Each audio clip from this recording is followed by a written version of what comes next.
Butter পনির তৈরি করার জন্য কি এমন মশলা দিলে দুর্দান্ত টেস্ট হয়, আজকের ভিডিওতে আমি তোমাদেরকে সেটাই দেখাবো। এখানে আমি একটা মিক্সিং জার নিয়ে নিয়েছি, দিয়ে দিচ্ছি 3 টেবিল স্পুন পোস্ত, 20 থেকে 25টা কাজু বাদাম, 20 থেকে 25টা কিশমিশ। কিশমিশ আমি 2 ঘন্টা আগে ভিজিয়ে রেখেছিলাম। কাঁচা পাকা লঙ্কা 8 থেকে 10টা,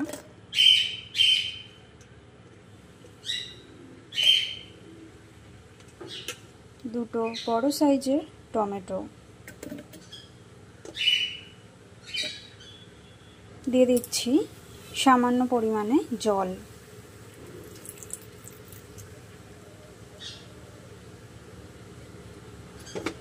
এগুলোকে আমি ভালো করে মিক্সিতে পেস্ট করে নেব। দেখো বন্ধুরা, মশলার পেস্ট তৈরি হয়ে গেছে। নমস্কার বন্ধুরা, মৌসুমি ডেইলি কিচেনে তোমাদের স্বাগত জানিয়ে শুরু করছি আজকের রেসিপি। আজকে আমি তৈরি করে নেব বাটার পনির। এখানে আমি 400 গ্রাম পনির নিয়ে নিয়েছি, ছোট ছোট টুকরো করে কেটে নিয়েছি। কড়াতে আমি তেল আর বাটার গরম হতে দিয়ে দিয়েছি। তেল আর বাটার গরম হয়ে গেছে, পনিরগুলো আমি দিয়ে দিচ্ছি।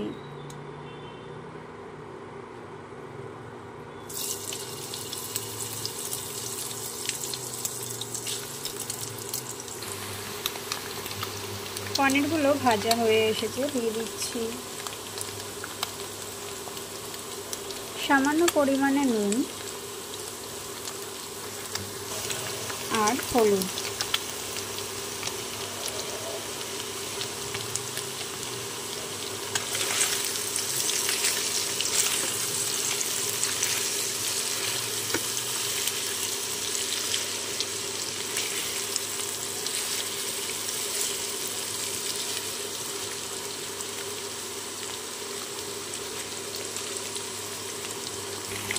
পনিরগুলো ভাজা হয়ে গেছে, একটি পাত্রে তুলে নেব।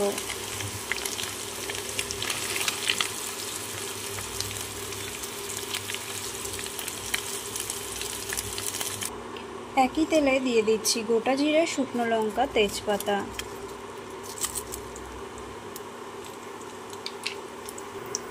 দিয়ে দিচ্ছি 1 চামচ আদা বাটা,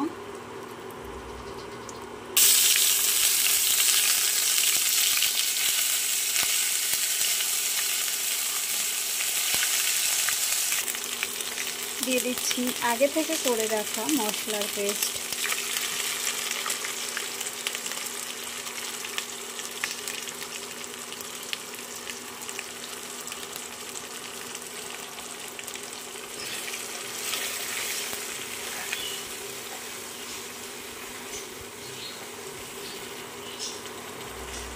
মশলা কষানোর সময় আঁচটা লো ফ্লেমে রাখতে হবে। দিয়ে দিচ্ছি 2টো চেরা কাঁচা লঙ্কা,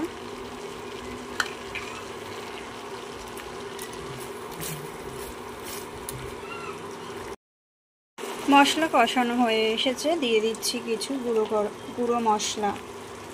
দিয়ে দিচ্ছি 1 চামচ জিরের গুঁড়ো, 1 চামচ ধনে গুঁড়ো,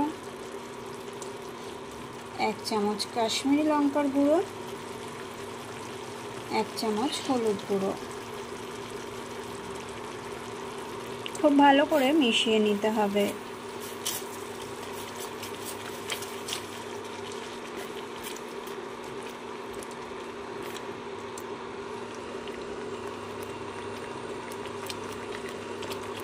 যতক্ষণ না মশলার গায়ের থেকে তেল ছাড়ছে ততক্ষণ মশলাটা খুব ভালো করে কষিয়ে নিতে হবে। দেখো বন্ধুরা, মশলা কষানো হয়ে গেছে, তেল ছেড়ে দিয়েছে।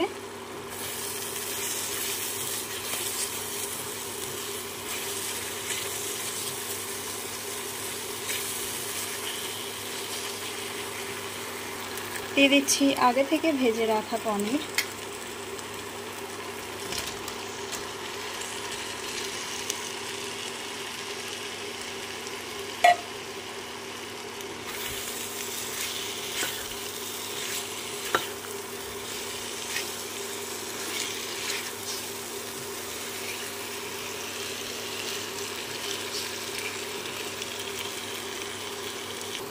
দিয়ে দিচ্ছি ঈষৎ উষ্ণ গরম জল।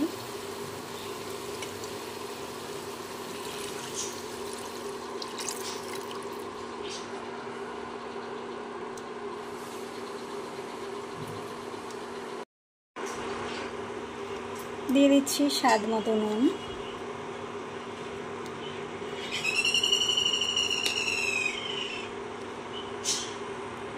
পাঁচ থেকে 6 মিনিট ফোটাতে হবে।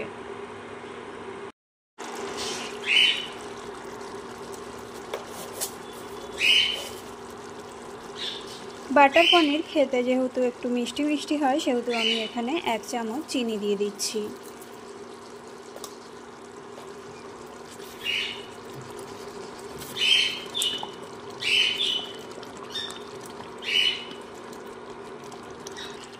দেখো বন্ধুরা, তৈরি হয়ে গেছে বাটার পনির। নামানোর আগে দিয়ে দিচ্ছি আরও 1 চামচ বাটার।